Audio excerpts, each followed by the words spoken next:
Rock and roll, mind-numbing, head-banging, and ear-clogging. From the shrill screams of the guitar to the so-called satanic undertones, rock music's reputation had never exactly been admirable in society, until a certain crisis in Africa led to a movement that would become a turning point both socially and culturally. In 1984, the harvest in Ethiopia was very poor because the usual spring rains had not come, and diseases had destroyed the crops in Sidamo, the breadbasket region of Ethiopia. The country produced 1 million fewer tons of grain than what was needed that year.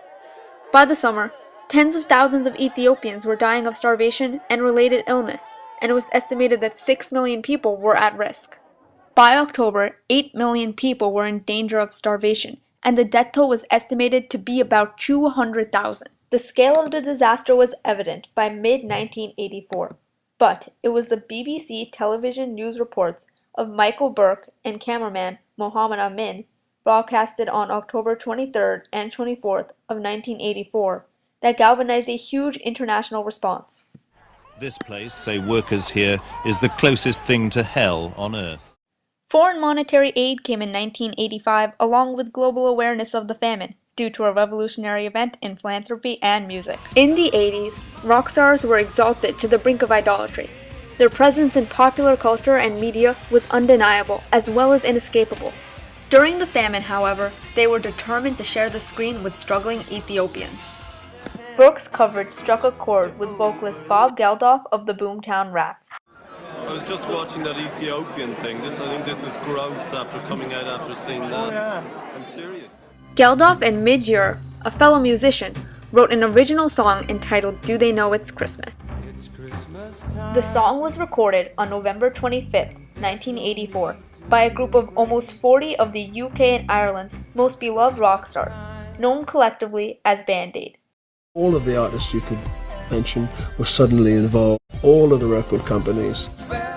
Geldof hoped that the record would raise $95,000 for the cause, but was flabbergasted when his estimate was exceeded almost immediately after release. At the time, it was the best-selling record ever, selling over 3 million copies in the UK alone and raising over $10 million worldwide. It was said some people bought 50 copies of the record, kept one, and gave back the 49 copies to the record shop to sell them again. Others even sent the record as a greeting card. Following its success, charity singles from icons like David Bowie and Mick Jagger flooded in from around the globe. The United States followed Band Aid's example by releasing We Are the World for Africa on March 7, 1985. Written by Michael Jackson and Lionel Richie, We Are the World featured the voices of legends such as Bob Dylan, Paul Simon, and Bruce Springsteen. Geldof recognized the power of celebrity status and decided that he wanted to utilize that power to assist the struggling Ethiopians. His idea was Live Aid, a benefit concert on such a gargantuan scale that people everywhere would be forced to confront the Ethiopian famine. Joanna McRae, former coordinator of the Humanitarian Policy Group at the Overseas Development Institute, claims that Ethiopia would not have got the attention it did without Live Aid. The concert occurred in both London's Wembley Arena and Philadelphia's JFK Stadium simultaneously on July 13, 1985. Bob Geldof proved himself an innovator by using recent satellite technology to connect the TVs to the concert, thus creating the first truly global concert. Live Aid was expected to raise $1 million, but thanks to 1.9 billion viewers, the largest TV audience ever at the time, it raised $140 million. In a CNN interview, VH1 Classic personality Mark Goodman said, "We saw the crowd there at JFK, 100,000 people or so, and we knew we were carried in all these places that were sending us feeds. But the real concept of it, of how many were actually watching, you really couldn't get your head around it that day. It wasn't until years later that I realized how many actually did see it." Live Aid kicked off in London with a number from Status Quo. They performed Rocking All Over the World, something that Phil Collins literally did that night by giving breathtaking performances in both London and Philadelphia for Live Aid. 16 hours of music featuring 200 songs by 52 artists. being viewed on 500 million TV sets in 160 countries, all to raise money for starving Ethiopians. Notable performances by the likes of Queen, U2, and David Bowie made the event unforgettable. Even the setlist reflected the idea of music as empowerment and change.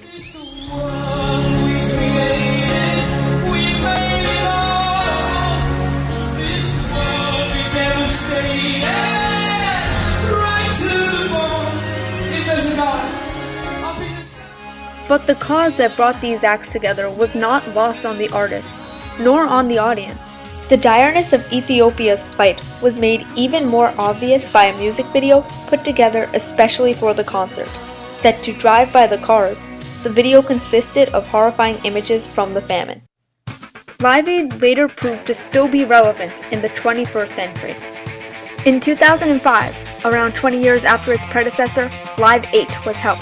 The benefit concert was a reunion for rock veterans and an exciting new opportunity for fresh faces in the music industry, such as Coldplay and Maroon 5. The show was broadcast on MTV and VH1, as well as webcast on AOLmusic.com. Live 8 did differ from the original, however. The concert's goal was not to raise funds, but awareness.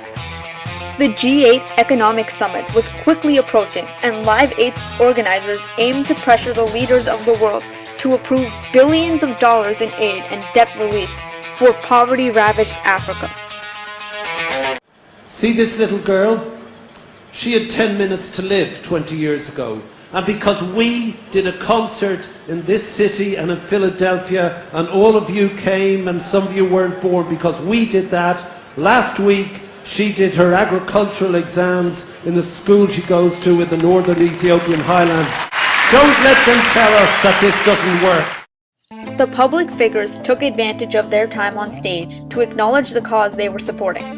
Will Smith asked the crowd to snap with him to represent the 3-second death rate for children in Africa. Dead. Just like that. But perhaps the most impassioned entreaty came from the anti-apartheid icon, Nelson Mandela. We can be the great generation that makes poverty history. Live 8 accomplished its predominant goal, to spread awareness and send an impactful message. It also convinced those at the G8 summit to give $50 billion in aid to Africa, thereby saving 10 million lives. The legacy of the Live Aid Band-Aid movement as a turning point in history is strikingly clear. The cast of Glee, a popular TV show with an almost cult following, released its own version of Do They Know It's Christmas. This song really did kind of turn my life upside down. Everything I do now, from One to Red, all started with that little song. And it's actually really cool because Glee's version, proceeds are getting put towards Band-Aid as well. The success of Live Aid has inspired several more charitable music movements, including Artists Against Apartheid, Songs for Japan, and Hope for Haiti Now, which have gone on to make tremendous differences in people's lives. There was also a recent concert for Hurricane Sandy relief, which took place at Madison Square Garden on December 12, 2012. The 12-12-12 concert included a stellar lineup, from eclectic acts from Bruce Springsteen to Kanye West. The Live Aid movement was possibly the most successful fundraising events in history. Live Aid and Band-Aid raised a global total of around $150 million. Of course, there had been benefit concerts before, but Live Aid was on a completely different scale. At one point during the show, it was reported that 95% of the world's TV sets were tuned in, a feat made even more impressive considering the lack of social media at the time. The movement was capable of transcending boundaries, separating nations, a link between the first and third worlds.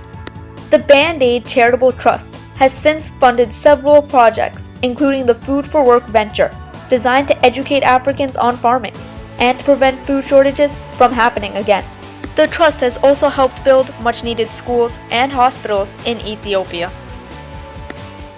Today, large benefit concerts are almost expected after a disaster, and celebrities continue to use their fame and influence to support worthy causes, thanks to the example set by a veritable turning point, Live Aid.